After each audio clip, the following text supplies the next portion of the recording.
दोस्तों नमस्कार। Study portal में आप सबका स्वागत है। दोस्तों इकोनॉमिक्स के एक और टेस्ट में आप सबका स्वागत है।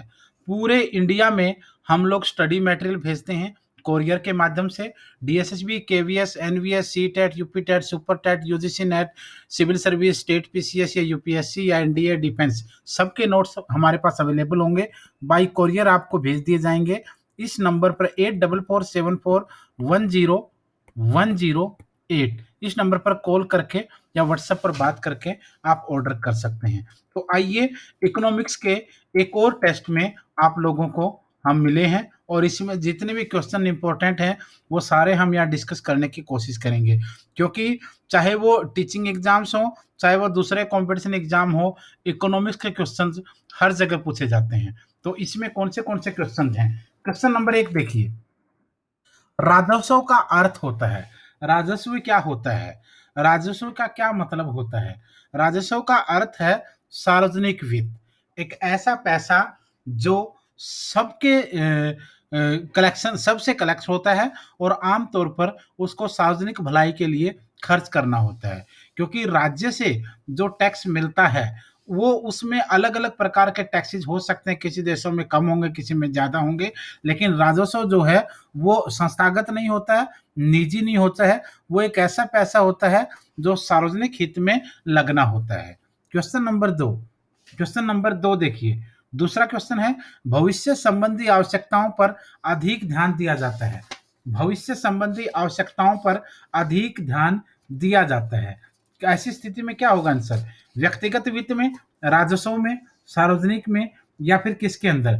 क्योंकि जो भविष्य निधि आवश्यकताएं हैं उनके ऊपर जो ज्यादा ध्यान दिया जाएगा वो राजस्व के अंदर दिया जाएगा, क्योंकि व्यक्तिगत वित्त का भी वो नहीं होगा, सार्वजनिक भी नहीं होगा, तो राजस्व आपका आंसर आ जाएगा। क्वेश्चन नंबर 3, राजकोषीय नीति को जब मूल्य निर्णय यानी वैल्यू जजमेंट दृष्टिकोण से क्रियान्वित किया जाता है तो वह इस नीति का वास्तविक पहलू होता है, आदर्शात्मक होता है, कलात्मक होता है या कोई नहीं? राजकोषीय नीति को जब मूल्य निर्णय दृष्टिकोण से क्रियान्वित किया जाता है तो वह इस नीति का आदर्शात्मक पहलू होता है। क्वेश्चन नंबर 4, राजकोषीय साधन समाज में जिस प्रकार कार्य करता है उसे क्या कहते हैं? राजकोषीय साधन समाज में जिस प्रकार काम करता है उसको क्या कहते हैं? उसको क्रियात्मक वित्त का नाम दिया जाएगा।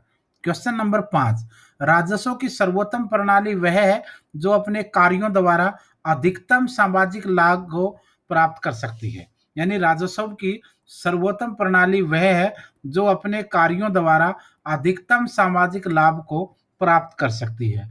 यह कथन किसका है? यह कथन डाल्टन का है। क्वेश्चन नंबर 6, डाल्टन के अनुसार सामाजिक लाभ सिद्धांत की आर्थिक कसौटी क्या है? डाल्टन के अनुसार सामाजिक लाभ सिद्धांत की आर्थिक कसौटी क्या है? उत्पादन में सुधार, आर्थिक साधनों का संकेंद्रण, सुरक्षा व शांति या फिर उपरोक्त सभी, सब रहेगा। क्वेश्चन नंबर 7, श्रीमती हिक्स के द्वारा राजस्व नीति के ध्यान में रखना चाहिए उत्पादन स्तर, उपयोगिता स्तर या फिर दोनों? आंसर आ जाएगा दोनों, ए और बी। क्वेश्चन नंबर 8, भारत के संविधान में संसद के दोनों सदनों के संबंध में वार्षिक आर्थिक विवरण का उल्लेख है, जिसका दूसरा नाम क्या है? भारत के संविधान में संसद के दोनों सदनों के संबंध में वार्षिक आर्थिक विवरण का उल्लेख है और इसका दूसरा नाम क्या होगा? आर्थिक विवरण या बजट? आंसर आ जाएगा बजट। क्वेश्चन नंबर 9, बजट अंतिम रूप से स्वीकृत माना जाता है कब? बजट को अंतिम रूप से स्वीकृत तब माना जाता है जब राष्ट्रपति की स्वीकृति मिल जाती है। नेक्स्ट क्वेश्चन है 10वां। क्वेश्चन नंबर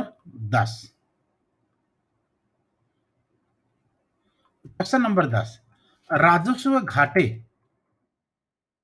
घाटे के तुलना में राजकोषीय घाटे का आकार हमेशा होगा। राजस्व घाटे की तुलना में राजकोषीय घाटे का आकार हमेशा होगा। किस तरीके का होगा? बड़ा। क्वेश्चन नंबर 11, राजकोषीय नीति के अंतर्गत अध्ययन किया जाता है। राजकोषीय नीति के अंतर्गत जो अध्ययन किया जाता है वो करारोपण, सार्वजनिक व्यय तथा सार्वजनिक ऋण का किया जाता है। क्वेश्चन नंबर 12, आय की असमानता को कम करने के लिए जिस नीति का उपयोग किया जाता है उसको क्या कहते हैं? आय की असमानता को कम करने के लिए किस नीति का उपयोग किया जाता है? आय की असमानता को कम करने के लिए अस्थि पूर्वक व्यय नीति का उपयोग किया जाता है। क्वेश्चन नंबर 13, सार्वजनिक व्यय के महत्व में विशेष रूप में वृद्धि हुई है। सार्वजनिक व्यय के महत्व में विशेष रूप में वृद्धि हुई है। किस चीज, कब? 19वीं, 20वीं, 18वीं, कब? 20वीं सदी में। क्वेश्चन नंबर 14, सार्वजनिक व्यय के महत्व में वृद्धि का कारण कहा जा सकता है? सार्वजनिक व्यय के महत्व में वृद्धि का कारण कहा जा सकता है? किस चीज को? आर्थिक विकास और नियोजन ठीक है, कल्याणकारी राज्य की स्थापना ठीक है, आर्थिक स्थायित्व ठीक है, सभी का। सार्वजनिक व्यय के महत्व में वृद्धि का कारण इन सभी को माना जाएगा। क्वेश्चन नंबर 15, प्राय सार्वजनिक व्यय के द्वारा संतुष्टि की जाती है। प्राय सार्वजनिक व्यय के द्वारा संतुष्टि की जाती है। किस चीज की? सामूहिक आवश्यकताओं की, क्योंकि इससे सामूहिक आवश्यकताओं की पूर्ति होती है। क्वेश्चन नंबर 16, सार्वजनिक व्यय का मुख्य सिद्धांत है। सार्वजनिक व्यय का मुख्य सिद्धांत क्या है? अधिकतम सामाजिक कल्याण का सिद्धांत। ये जरूरी है, मैक्सिमम सोशल वेलफेयर होता है, यही मुख्य सिद्धांत होता है सार्वजनिक व्यय का। क्वेश्चन नंबर 17, मंदी काल में पूर्ण रोजगार प्राप्त करने के लिए जो व्यय किए जाते हैं उसे क्या कहते हैं? मंदी काल में पूर्ण रोजगार प्राप्त करने के लिए जो व्यय किए जाते हैं उसे क्या कहा जाता है? उसे अस्थि पूरक व्यय कहते हैं। क्वेश्चन नंबर 18, राष्ट्र की आर्थिक समृद्धि के लिए होना आवश्यक है। राष्ट्र की आर्थिक समृद्धि के लिए प्रत्यक्ष एवं अप्रत्यक्ष दोनों करों का होना आवश्यक है। क्वेश्चन नंबर हम चलते हैं 19वें क्वेश्चन पर। 19वें क्वेश्चन में क्या पूछा गया है ये एक बार देख लेते हैं। देखते हैं कितने कितने क्वेश्चन आप लोगों के लिए अलग अलग एग्जाम में यहाँ से पूछे जाते हैं। देखो बड़ा फायदा होता है। क्वेश्चन नंबर 19वां, न्याय सिद्धांत की अधिकतम पूर्ति करता है। न्याय सिद्धांत की अधिकतम पूर्ति करता है, कौन करता है? विक्रय कर, आयकर या उत्पादन कर? आयकर। क्वेश्चन नंबर 20, परोक्ष कर की श्रेणी में आता है डायरेक्ट टैक्स। परोक्ष कर, प्रत्यक्ष कहेंगे जिसको आप सामने दिखता हुआ कहेंगे, बिल्कुल ट्रांसपेरेंट के रूप में कह सकते हैं आप, बिल्कुल सामने। परोक्ष कर की श्रेणी में आता है। परोक्ष कर की श्रेणी में क्या आता है? बिक्री कर आता है। क्वेश्चन नंबर 21, प्रगतिशील कर पद्धति में, प्रगतिशील कर पद्धति में क्या होता है? आय वृद्धि के साथ साथ कर का प्रतिशत कम होता है, आय वृद्धि के साथ साथ कर का प्रतिशत बढ़ जाता है। क्वेश्चन नंबर 22, किस सिद्धांत के अंतर्गत सरकार एवं करदाता का संबंध जैसे को तैसे का रहता है? किस सिद्धांत के अंतर्गत सरकार एवं करदाता का संबंध जैसे को तैसे का रहता है? किसके अंतर्गत आप इसको देखेंगे? आंसर आ जाएगा लाभ का सिद्धांत। क्वेश्चन नंबर 23, समाज का न्यूनतम सामूहिक त्याग होगा। समाज का न्यूनतम सामूहिक त्याग होगा जबकि सभी करदाताओं द्वारा त्यागी गई सीमांत उपयोगिता आपस में बराबर हो। क्वेश्चन नंबर 24, जो व्यक्ति सरकार को अंतिम रूप से कर अदा करता है उस पर होता है। जो व्यक्ति सरकार को अंतिम रूप से कर अदा करता है उसके ऊपर करापात होता है। क्वेश्चन नंबर 25, केवल भूमि पर ही कर लगाया जाना चाहिए, यह विचार किसका है?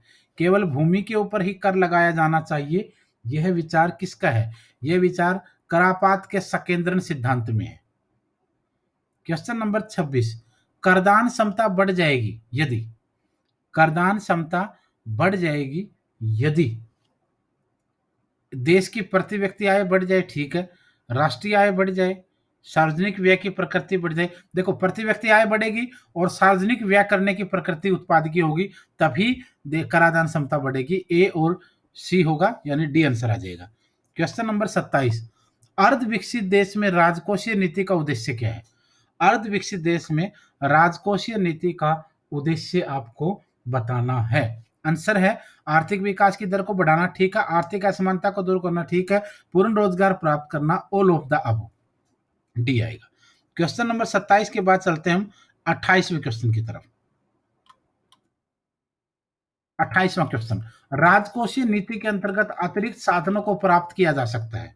राजकोषीय नीति के अंतर्गत अतिरिक्त साधनों को प्राप्त किया जा सकता है। किससे? घाटे की व्यवस्था से, सार्वजनिक ऋण द्वारा, करारोपण द्वारा, आंसर आएगा सभी। क्वेश्चन नंबर 29, सार्वजनिक ऋणों से तात्पर्य सरकार द्वारा प्राप्त, सार्वजनिक ऋणों से तात्पर्य सरकार द्वारा प्राप्त देशी ऋणों से है। क्वेश्चन नंबर 30, वे ऋण जो ब्याज से एक निश्चित अवधि के पश्चात देय होते हैं उनको क्या कहेंगे? ये कह रहा है कि वो ऋण या वो कर्जे जो ब्याज सहित एक निश्चित अवधि के पश्चात देने होते हैं या देय होते हैं, उन्हें आप क्या कहेंगे? उन्हें आप अल्पकालीन ऋण कहेंगे, शॉर्ट टर्म लोन कहते हैं, उनको कर्जा कहते हैं। क्वेश्चन नंबर 31, जिन ऋणों को प्रत्यक्ष मौद्रिक भार नहीं होता है, जिन ऋणों का प्रत्यक्ष मौद्रिक भार नहीं होता है, उनको क्या कहा जाता है? उनको आप आंतरिक ऋण कहेंगे, इंटरनल डेब्ट्स। क्वेश्चन नंबर 32, सार्वजनिक ऋण की व्यवस्था का संबंध ऐसे निर्णयों से है, सार्वजनिक ऋण की व्यवस्था का संबंध ऐसे निर्णयों से है जैसे सार्वजनिक ऋण का स्वरूप क्या हो। क्वेश्चन नंबर 33, सार्वजनिक ऋण की आवश्यकता इसलिए है, क्यों पड़ती है? सार्वजनिक ऋण की आवश्यकता क्यों है? क्योंकि इसका प्रभाव अर्थव्यवस्था की कार्य क्षमता पर पड़ता है। क्वेश्चन नंबर 34, सार्वजनिक ऋण व्याख्या के सिद्धांत हैं, सार्वजनिक ऋण व्याख्या के सिद्धांत हैं। ऋण की ब्याज लागत न्यूनतम होनी चाहिए, राजकोषीय नीति के साथ समन्वय होना चाहिए, विनियोजकों की आवश्यकताओं की संतुष्टि होनी चाहिए, all of the above. Question number आपका 35वां, निम्न में केंद्र व राज्य सरकारों के बीच वितरित होने वाला कर, निम्न में केंद्र व राज्य सरकारों के बीच वितरित होने वाला कर आयकर होगा भाई। क्वेश्चन नंबर 36, भारतीय संविधान की धारा में केंद्र और राज्यों के वित्तीय संबंधों की व्याख्या की गई है। भारतीय संविधान के किस धारा में केंद्र और राज्यों के वित्तीय संबंधों की व्याख्या की गई है?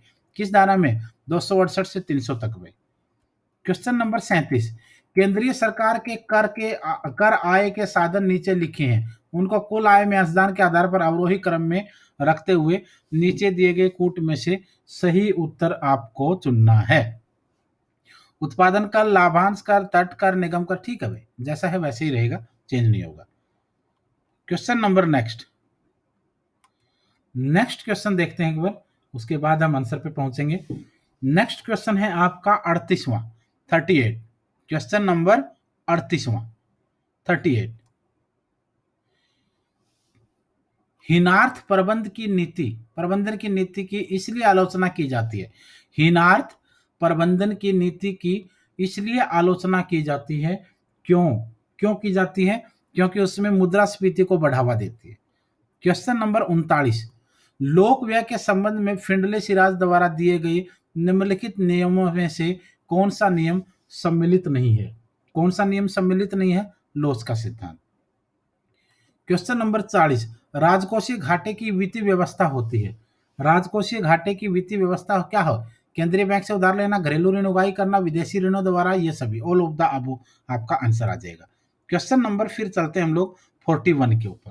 क्वेश्चन नंबर 41, केंद्र सरकार के गैर कर स्रोत में सबसे अधिक हिस्सा है, केंद्र सरकार के गैर कर स्रोत में सबसे अधिक हिस्सा है ब्याज प्राप्तियों का भी। क्वेश्चन नंबर 42, राजकोषीय घाटा अधिक होने से अर्थव्यवस्था में भुगतान संतुलन की क्या होती है? भुगतान संतुलन की प्रतिकूलता बढ़ जाती है। क्वेश्चन नंबर 43, कौन सा कथन सत्य है? सत्य कथन बताना है आपको, कौन सा कथन सत्य है? कर और शुल्क दोनों ऐच्छिक हैं, कर और शुल्क दोनों अनिवार्य हैं, कर अनिवार्य है जबकि शुल्क जो है वो ऐच्छिक है। आपका ये आंसर आ जाएगा। ध्यान से देखिएगा क्वेश्चन, सारे के सारे क्वेश्चन बहुत ज़्यादा इंपॉर्टेंट हैं। और इसके अलावा कुछ चीज़ें मैं और भी, जैसे इस चैप्टर में जो ज़्यादा इंपॉर्टेंट चीज़ें हैं वो आप लोगों को मैं और भी डिस्कस कर देता हूँ, क्योंकि कई बार है ना आप लोग फटाफट स्पीड में उन चीज़ों को छोड़ देते हैं। लेकिन कोई भी क्वेश्चन ऐसा आपके हाथ से नहीं निकलना चाहिए जो आमतौर पर उस चैप्टर में ऐसा क्वेश्चन हो जो आगे आने वाले एग्जाम में आपसे पूछा जा सकता हो। अब बेसिकली इस चैप्टर के अंदर आप ध्यान से देखेंगे तो कुछ क्वेश्चन, जैसे एक तो श्रीमती हिक्स का जिक्र आया। श्रीमती हिक्स का पूरा नाम था श्रीमती उर्सुला हिक्स। उसने सामाजिक लाभ का सिद्धांत के संबंध में अपने विचार व्यक्त किए हैं और कई सारे विचार जो हैं वो उसके फेमस रहे हैं। इस चैप्टर का अगर बेस देखेंगे तो राजस्व रोजगार सिद्धांत के बारे में हम इसको मानते हैं। राजस्व सबसे पहला क्वेश्चन जैसे आपसे पूछा गया था, राजस्व क्या होता है?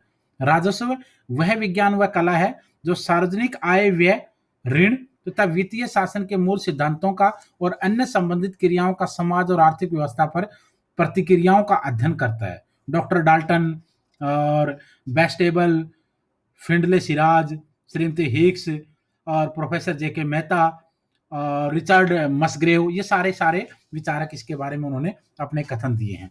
अच्छा, उसके बाद अगर आप बाकी चीजों को ध्यान से देखेंगे तो श्रीमती हिक्स का विचार आपने पढ़ लिया।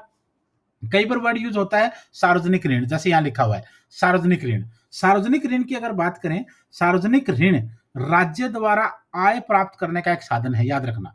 सार्वजनिक ऋण जो है वो राज्य द्वारा आय प्राप्त करने का एक साधन है। डाल्टन ने कहा है कि सार्वजनिक अधिकारों के आय प्राप्त करने का एक ढंग सार्वजनिक ऋण भी है, और सार्वजनिक ऋण को असाधारण वित्त भी कहा जा सकता है। याद रखना, कौन से ऋण को असाधारण वित्त कहेंगे? सार्वजनिक ऋण को कहेंगे।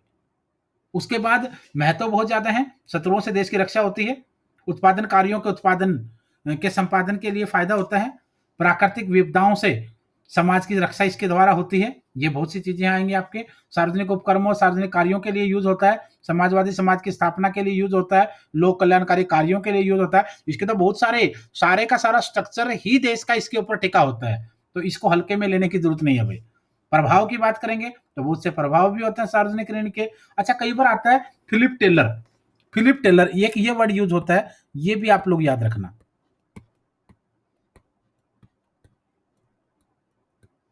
फिलिप टेलर का वर्ड यूज होता है। फिलिप टेलर का सिद्धांत भी बड़ा फेमस है। ऋण प्रबंध ऐसा होना चाहिए ताकि सरकार को बाजार से ऋण की आवश्यक राशि प्राप्त हो जाए, ये उसका कथन है। ऋण प्रबंध ऐसा होना चाहिए ताकि सरकार को बाजार से ऋण की आवश्यक राशि प्राप्त हो जाए। ऋण प्रबंध में स्थिर विकास, स्थिर आर्थिक विकास मानेंगे बल्कि उसको। ऋण प्रबंध में स्थिर आर्थिक विकास के उद्देश्यों को सफल बनाने में सहायक होना चाहिए, अवरोधक नहीं होना चाहिए बिल्कुल भी। एक राल्फ का सिद्धांत आता है। राल्फ की अगर बात करेंगे तो राल्फ का पूरा नाम था अर्ल आर राल्फ। उसने 1957 में अपने विचार व्यक्त किए थे। 1957 में उसकी बुक प्रकाशित हुई और उसमें एक लेख था जिस लेख का नाम था प्रिंसिपल ऑफ डेप्ट मैनेजमेंट। उसमें उन्होंने कुछ सिद्धांतों को आवश्यक बताया है, जैसे अनुकूलतम सिद्धांत है, औसत भुगतान अवधि का सिद्धांत है, ऋण की मात्रा का सिद्धांत है, आरक्षित कोषों का सिद्धांत है। तो ये भी याद रखना आप लोग। अच्छा, उसके बाद राजकोषीय नीति की अगर बात करें, कई बार वर्ड यूज होता है राजकोषीय नीति। अगर राजकोषीय नीति की बात करेंगे, यहां भी कहीं ना कहीं आपको मिल जाएगा राजकोषीय नीति। यशीरा, राजकोषीय नीति। राजकोषीय नीति के बारे में देखेंगे तो किसी राष्ट्र की आर्थिक क्रियाओं का स्वरूप व दिशा निर्धारित करने का श्रेय बजट नीति को दिया जाता है, और बजट नीति को ही राष्ट्रीय नीति कहेंगे। देखना ध्यान से, राष्ट्रीय नीति क्या होती है? राष्ट्रीय नीति वो होती है किसी राष्ट्र की आर्थिक क्रियाओं का स्वरूप और दिशा कैसा होगा, यह निर्धारण बजट नीति करती है, और बजट नीति ही आर्थिक नीति है। ब्राइट और निकलसन के विचार इसके बारे में है, तो ये भी आपको याद रखना है। अच्छा, उसके बाद और इस चैप्टर में हमने जो चीजें डिस्कस करी हैं, और आएगा सार्वजनिक आय के स्रोत। सार्वजनिक आय के स्रोत में बहुत सारे हैं, जैसे कर स्रोत है, करारोपण कर है, करारोपण है, क्योंकि कर स्रोत में भी आपको बहुत सी चीजें मिल जाएंगी। कर की विशेषताएं आपको देखनी होती है, करारोपण के उद्देश्य आपको देखने होते हैं, गैर कर के स्रोत भी होते हैं, क्योंकि दोनों प्रकार के स्रोत होते हैं ना, कर स्रोत भी होंगे और गैर कर स्रोत भी होंगे। तो ये भी आपको देखना है, दोनों तरीके के आपको इसमें मिल जाएंगे। अच्छा, उसके बाद करारोपण का सिद्धांत बड़ा फेमस रहा है। एडम स्मिथ का सिद्धांत रहा है। 1776 में एडम स्मिथ ने अपनी पुस्तक लिखी थी वेल्थ ऑफ नेशन, उसमें इसका वर्णन किया उसने बहुत अच्छे से। निश्चितता का सिद्धांत है, मितव्ययिता का सिद्धांत है, समानता का सिद्धांत है, सुविधा का सिद्धांत है, कितने सारे सिद्धांत उसने दिए हैं। तो ये भी आपको देखना है। लोच का सिद्धांत, एकरूपता का सिद्धांत, समन्वय का सिद्धांत, विविधता का सिद्धांत, वांछनीयता का सिद्धांत, औचित्य का सिद्धांत, कितने सारे दिए हैं, उन सबको भी आपको एक बार ध्यान से देखना पड़ेगा। ठीक है। केंद्र सरकार की राजस्व पॉलिसी बहुत सी होती है, राज्य सरकारों की काफी सारी होती हैं, तो सबका अलग अलग सिस्टम होता है, उनको आप लोग एक बार देख लेना। और उसके अलावा आर्थिक प्रणालियों में पूंजीवाद आता है, समाजवाद आता है। कई बार पूछ लेते हैं कौन सी आर्थिक प्रणालियां होती हैं, पूंजीवाद आएगा, समाजवाद आएगा और मिश्रित अर्थव्यवस्था आएगा।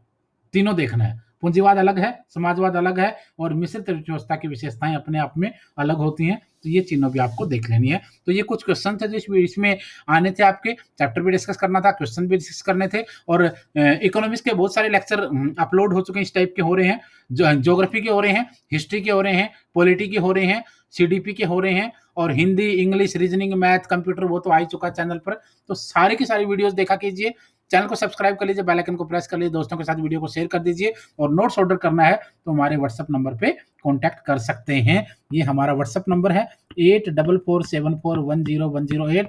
व्हाट्सएप नंबर पे बात कर सकते हैं या कॉल करके बात कर सकते हैं। ऑल ओवर इंडिया में भारत के सभी एग्जाम के नोट्स हम कोरियर के माध्यम से भेजते हैं। धन्यवाद, शुभकामनाएं।